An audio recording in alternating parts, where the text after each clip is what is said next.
If you change the money, if you fix the money, you can fix the world, which is a really big claim. Fix the money, fix the world. How can you say that? Well, there's a lot of reasons why. One, it's because of incentives. Warren Buffett's partner, Charlie Munger, says, show me the incentives and I'll show you the outcome. And a lot of people think that money is neutral. Money is a tool. Money can be used for good. Money can be used for evil. And that sounds right. As a matter of fact, I've believed that to be true most of my life. But I've recently kind of, over the last couple of years, come to think that it's not actually true at all. Now, I guess it's true when you think about money, but then you have to then ask yourself, well, what is money? So, okay, that's true for money, but then what is money? So then money is also a neutral tool. But what we consider money today, most of us, is currency or fiat currency or dollars, or if you're in a different country, whatever currency you have. Fiat currency is currency. It's not money. J.P. Morgan, the founder of J.P. Morgan Bank, actually J.P. Morgan went before Congress in the early 1900s, and he said, gold is money, nothing else. Everything else is credit. So dollars were debt on top of gold, which was real money. So gold, God's money, real money, is neutral. It can be used for good or bad. I can use it to pay for someone's bills if they're down and on their luck, or I can pay to someone to go hurt somebody else, right? So that gold would be neutral, but that's money. Currency, fiat currency, dollars is not that at all. Fiat currency is a system built on theft, on lies, and deceit. What do I mean by that? What do I mean it's built on theft? Well, every time the government decides to print more dollars, they steal from you. They steal your purchasing power. Every new dollar created decreases the purchasing power of your existing dollars. When you saw that this month they brought inflation down, hooray, congratulations, the CPI came down. Now we're down to 7.1.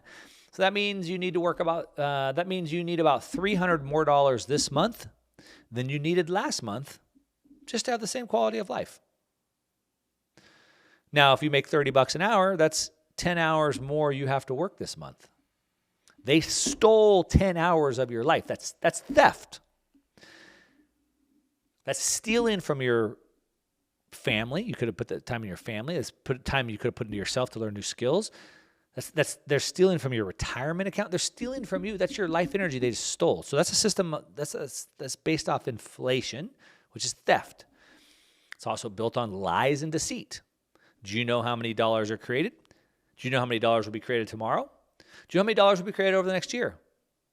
No, of course you don't.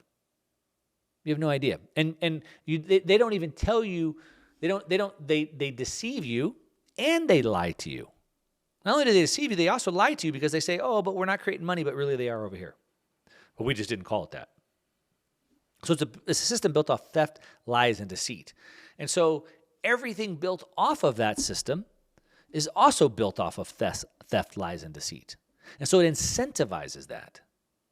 Now, one of the quotes that I use all the time from Vladimir Lenin, not Putin, but Lenin from the 1900s, Russia, he said that the best way to destroy capitalism would be to debauch the currency, to destroy the currency. And you would do it through inflation. And through inflation, you can confiscate arbitrarily, meaning I can just steal whatever I want whenever I want just by inflation. I don't have to tell anybody about it. I'm just printing money. People are watching the news going, inflation, inflation, inflation. Gas is getting more expensive. Steaks getting more expensive. I don't know. No, they're not getting more expensive. They've stole the value from your currency. So now you need to spend more of it. And so they can steal arbitrarily. And he says that eventually, you'll lose all relation to money, and the best way to get rich will be through gambling and theft. which is exactly what we have today. And so it incentivizes a system where we only can get wealthy through stealing from others or gambling, right? The lottery, the crypto casino, NFT, ape zone, whatever. And that's where we're at.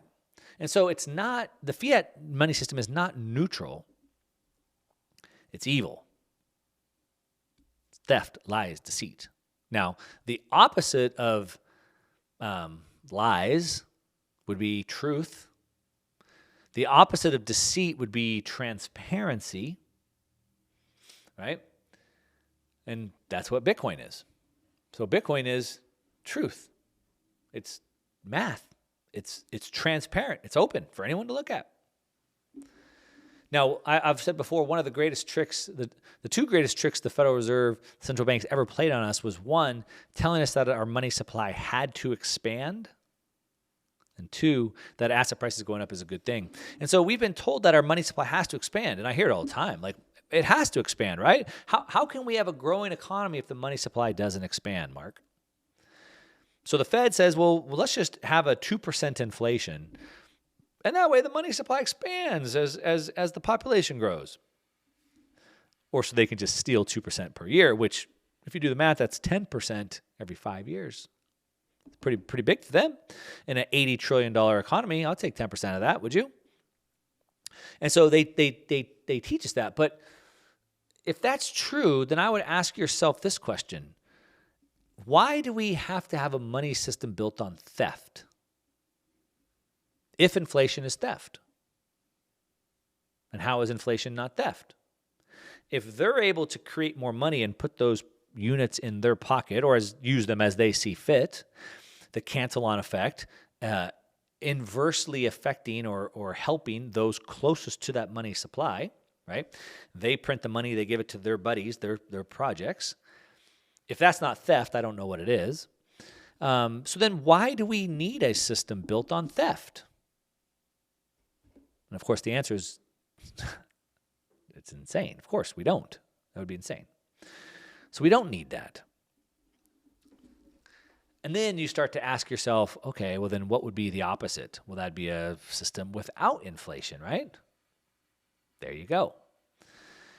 Now, it's very difficult to understand one system when you're stuck inside of an existing system. I get it. So when you're in the system that we're in today, and these are problems that I even have for myself and conversations I have with other people. It's like, well, how would it work? What does it look like?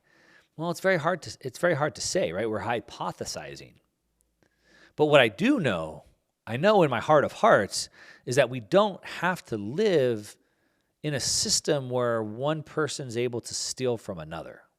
I do know that. I do know that if we don't incentivize theft and stealing, that the world will be better.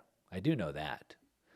What does it look like exactly? I mean, I don't know. We've never really seen that before, right? Even when we were on a gold-backed system, we had gold coins, but those gold coins would be debased. They'd be clipped all day.